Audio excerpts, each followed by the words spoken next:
Hello, my name is Abby, and this is my animal and cell diagram for my science class in Minecraft. Hope you enjoy. So I'll just be walking through the animal and plant cell while describing each of the organelles and why I use the different blocks for each of them. So let's start with the plant cell. So first up, we have the cell membrane, which I made out of the white stained glass, just for display purposes, since I could not find a good block to represent the function of this organelle. I had it be only the white stained glass, so it wasn't completely clear, but you could still see through it. Next, we have the plasmodesmatas, which are small channels in the cell wall used for communication and transport of materials, and I used the warp trapdoors for them because I thought that it looked a lot like little channels in the cell wall while actually matching the design of the cell wall without me having to punch holes in the actual cell wall, which made it a little bit more convenient. Next, we have the cell wall itself, which is made out of the warped wood. I made it out of the warped wood because the warped wood somewhat reminded me of bricks like an actual wall, and the cell wall is mainly used for a container for the cell. Now if we go inside, we've got all the other organelles inside the cell. So let's start off with the mitochondria. I made the mitochondria out of shroomlights, and the mitochondria is the powerhouse for the cell, which is the reason why I made it out of the shroomlights, so it glowed somewhat, which I thought was a good representation of it creating energy. It doesn't exactly create energy just for the cell. It creates more like batteries for the cell, but that's why I used that. Next, we have the Golgi apparatus. The Golgi apparatus is used for transportation, modification, and packaging of proteins into vesicles, which are actually kind of look like the little holes in the beehives here. The beehives were another good option because bees pretty much do the same function as the Golgi apparatus with pollen and honey instead of the organelle. So I was very happy with the design of this one. Next, we have the rough ER, or rough endoplasmic reticulum, which I made out of the red mushroom blocks due to the small white dots on these blocks, because I thought that it looked like the ribosomes attached to the rough ER's membrane. Then over here we have the other one, the smooth ER, which I made out of red concrete to match the rough ER, just without the white dots, since the smooth endoplasmic reticulum does not have ribosomes attached to it. Then if we go down here, we have the cytoskeleton, which I had originally thought of making out of item frames and sticks, but it would only be able to be on the floor then, and since the cytoskeleton is all throughout the plant cell, I thought that it was more convenient this way.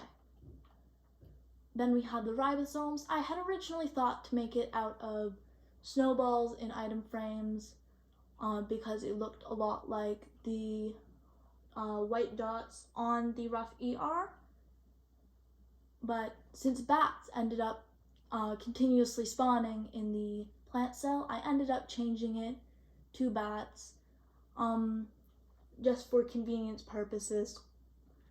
It does have the added benefit of displaying that they do move around all throughout the cell instead of just on the floor. So yeah. Then we have the peroxisome, which is kind of like a cleaner for the cell, which is the reason why I made it out of sponge. It does have other functions such as somewhat defending the cell, although it does not use that function much. And then also it contains enzymes that contribute to metabolic reactions, but there was, again, kind of like the cell membrane, no real way to display that function in blocks.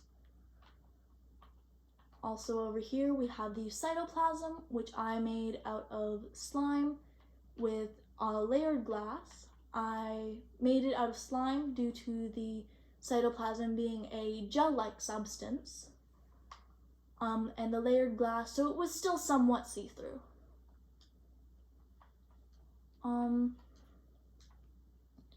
Next we have the central vacuole, which I made out of light blue stained glass, water, and some fish inside. I was just using the light blue stained glass as a kind of membrane for the central vacuole, with the water or fluid inside, and the fish as the different molecules that are contained in the central vacuole. The central vacuole is also used to help keep the structure of the cell, which is why I had it pressing against the cell membrane or cell wall, and it would usually fill up most of the cell's interior, so it would be much larger than my representation of the central vacuole, but I obviously couldn't do that due to not having enough room for the other organelles and for display purposes of not being able to see everything else. Next we have the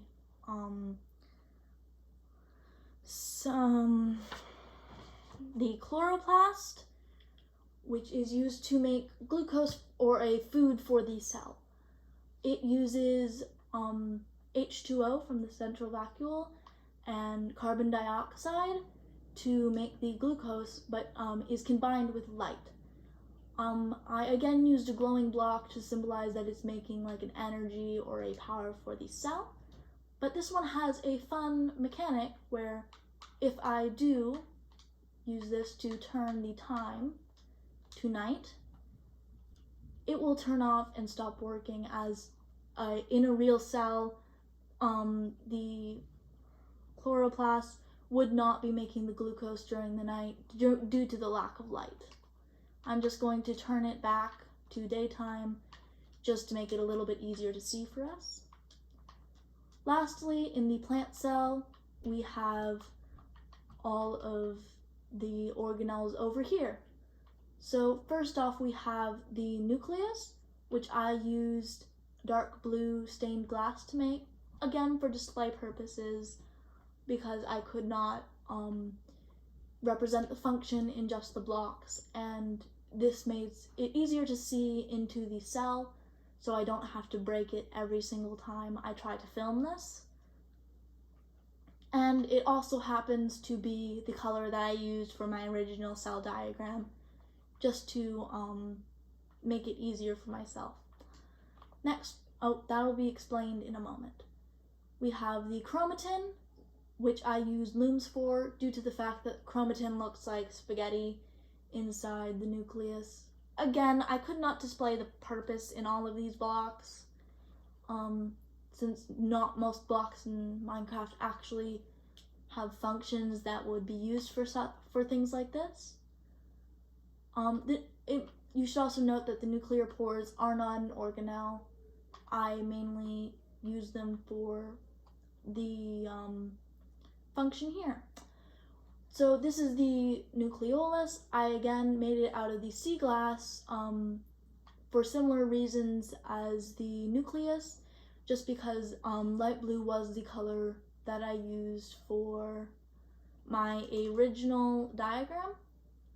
And then you might see that bats or ribosomes are being made from the nucleus, and since the nucleus does make ribosomes, I decided to add a bat spawner inside. I did not originally think that it would actually work inside, but it did, so I ended up with a lot of bats inside, which created the necessity of making the nuclear pores. Now usually not the full ribosome would be made inside. It would only be half of the ribosome, and then that half would come out of the nuclear pores into the cytoplasm, which would usually fill the full cell, but again, cannot do that for obvious reasons. And then the other half of the ribosome would be made there. That is pretty much it for the plant cell, and now let's move on to the animal cell. For the animal cell, we have a lot of the same organelles, but I'll still be renaming them, and then at the end, naming the functions of the organelles that are not shown in a plant cell. So feel free to skip forward from here to the last minute or so of the video just to see the last functions.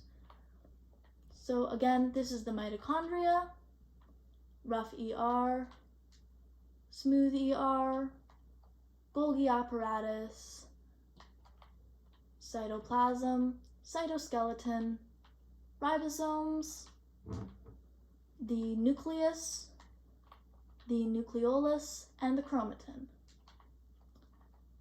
After that, we have some new things. The cell membrane is still the same, but then we have the centrioles. I made the centrioles out of hay bales just simply for looks. These centrioles are used only during cell divisions to pull apart the chromosomes. And my sister, as she wants me to mention, they look like churros. These are always found in pairs, as you may see throughout my cell. They're always found in pairs.